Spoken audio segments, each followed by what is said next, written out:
The title of Ms. Cheung's speech is What Hong Kong Needs to Learn, the Japanese Way of Thinking. And you may begin now. Ladies and gentlemen, Japan has recently been left reeling from a string of disasters. But what's on everyone's lips isn't the death toll or the scale of destruction. It's how the Japanese responded to the devastation. In times like this, the natural instinct is to look out for yourself first. But the Japanese have helped others before themselves, and I think this is what Hong Kong should learn from this experience. Firstly, I'd like to tell you the story of a Japanese man named Mitsuru Sato. After the quake, he helped evacuate 20 Chinese to higher ground. He himself, however, was swallowed by the tsunami when he returned to alert other quake survivors. And that's not the only case where the Japanese have sacrificed their own needs for other people. As we all know, food and water have become scarce in northern Japan.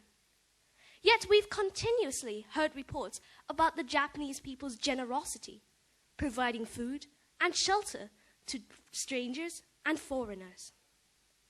I can't help but admire the Japanese for giving people food when they didn't have enough, for providing assistance no matter the cost, even at their own life, and basically helping others before they even started considering themselves. And honestly, how often do we see that in Hong Kong?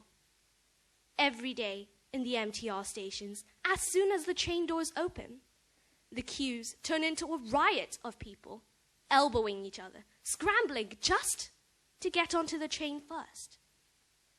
Once, I couldn't get onto my train because one old lady behind me literally shoved me out of the way and squeezed onto the only space left.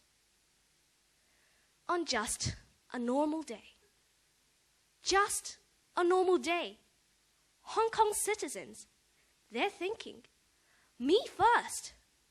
But the Japanese? They're thinking, even in the face of 3 humanitarian disasters, they're thinking, other people first.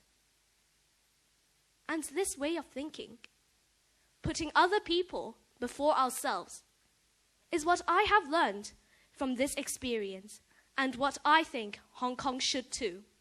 Thank you. Thank you very much, Ms. Cheung. Mr. Seaton will now ask you a question related to your speech.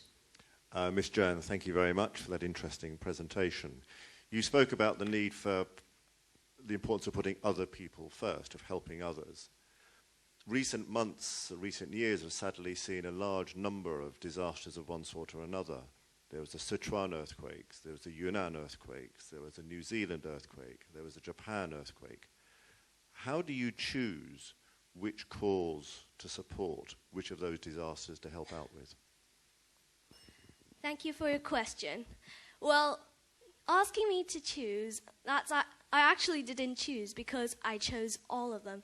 For every single one of the earthquakes, I donated money. I prayed for them. I hoped that the people there would help, and I asked, and I signed up sheets to volunteer to raise money to help the people in the earthquakes, because I felt that it's just sad where we can't do because I was stuck in Hong Kong. I couldn't go to those places myself to help out.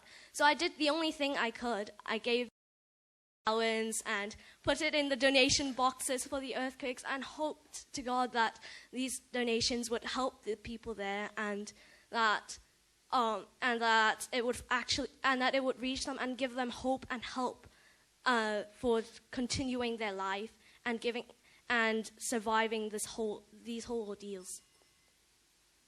Okay, a question of freestyle from Ms. Anstooth. We're all accustomed to hearing people using their mobile phones in public places, such as movie theaters, public transport. I think I even heard one go off in here earlier. Do you think there should be stricter control of mobile etiquette? And if so, how do you think that should be achieved? Well, firstly, I think I think the conflictions here is the right of using your mobile phones how you want to, and how being polite to other people. Well, I'm a supporter of the freedom of choice, so I would say that I wouldn't agree for mobile etiquette, but I think that it should be taught, because every person also has the right to be respected by other people. So while I do not think that there should be stricter policies or rules about mobile etiquette, I think that it should definitely be introduced in schools.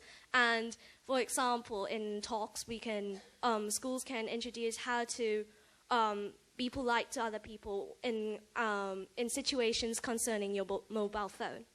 Thank you. Thank you, Ms. Cheung. You may now take a seat.